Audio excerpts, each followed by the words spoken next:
Cook, food, and life. It's amazing combination, isn't it? नमस्ते, म पवित्रा। हजुरहरू सबैजना सन्चै हुनुहुन्छ? आई होप हजुरहरू सबैजना सन्चै हुनुहुन्छ। मिठो मिठो परिकार बनाएर खाइरहनु भएको छ। अनि जति पनि फुडी साथीहरू मेरो च्यानलमा यतिखेर आउनु भएको छ, हजुर सबैले थाहा पाइसक्नु भएको छ आज हामी के बनाउँदैछौँ भनेर। यस, आज हामी पकोडा यानि कि प्याजी बनाउँदैछौँ। सो सुरु गरौँ प्याजीलाई के इन्ग्रिडियन्टहरू चाहिन्छ भन्नेतर्फ।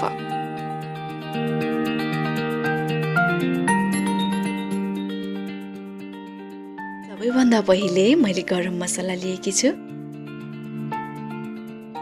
नुन हजुरको स्वाद अनुसार,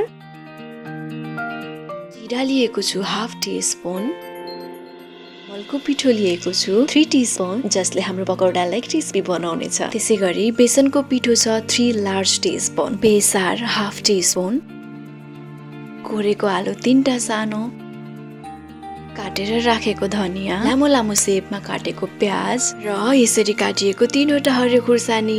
यदि तपाईँ पिरो खानुहुन्छ भने ठुलो खुर्सानी हाल्नुहोला, नत्र भए मलाई चाहिँ त्यस्तो मन पर्दैन नि त।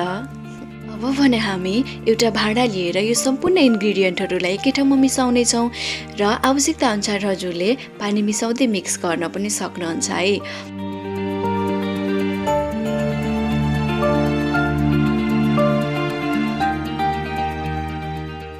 हजुरले पकोडाको मिक्सर बनाउँदा बनाउँदै म एउटा कुरा भनिहाल्छु है, हजुरलाई मेरो भिडियो मनपर्छ भने लाइक गरिदिनु होला।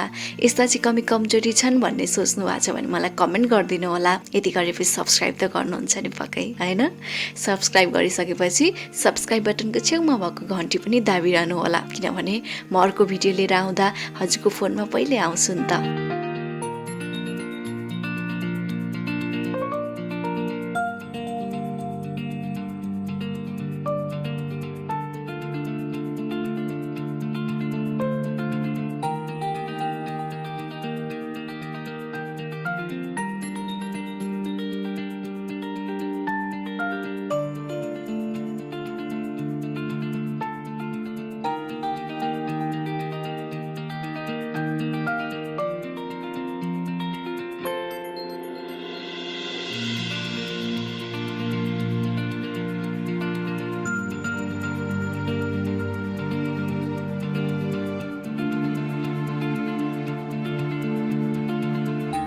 भने हाम्रो मिक्सर रेडी भइसकेको छ। अब हामी पकाउनतर्फ लाग्छौँ।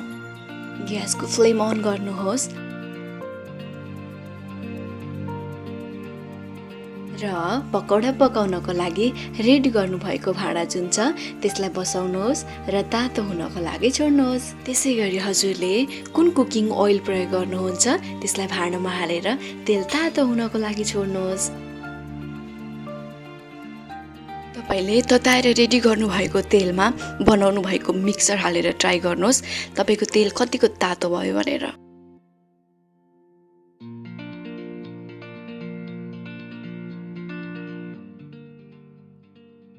अब भने तपाईँको तेल पकौडा पकाउनको लागि रेडी भइसकेको छ।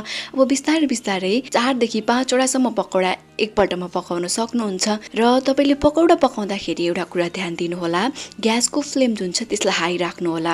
यदि तपाईँले मिडियम वा लो फ्लेममा पकाउनु भयो भने तपाईँको पकौडाले तेल सोस्छ, जसले गर्दा तपाईँको पकौडा क्रिस्पी नहुन सक्छ, जसले खाँदा मजा आउँदैन अफकोर्स।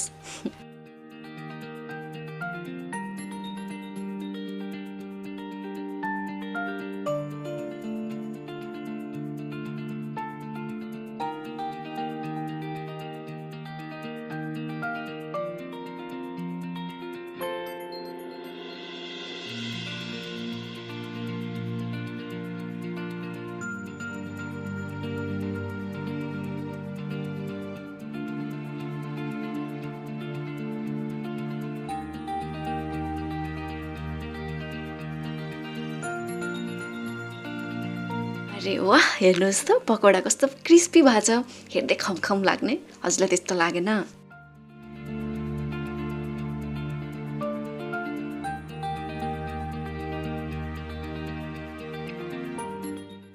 ल हेर्नुहोस् त मैले यही प्रोसेसबाट बाँकी सबै पकौडाहरू पनि पकाइसकेँ। हजुरले पनि यसरी नै आफ्नो घरमा सीमित साधनहरू उपलब्ध हुन्छ भने तिनीहरूबाट पनि पकौडा बनाएर खान सक्नुहुन्छ। Thank you so much guys for watching my video. हजुरलाई मन पर्यो भने लाइक गर्नुहोला, कमेन्ट गर्नुहोला। Don't forget to subscribe. Bye bye. म अर्को भिडियोमा हजुरहरूसँग फेरि नयाँ रेसिपी लिएर आउनेछु है।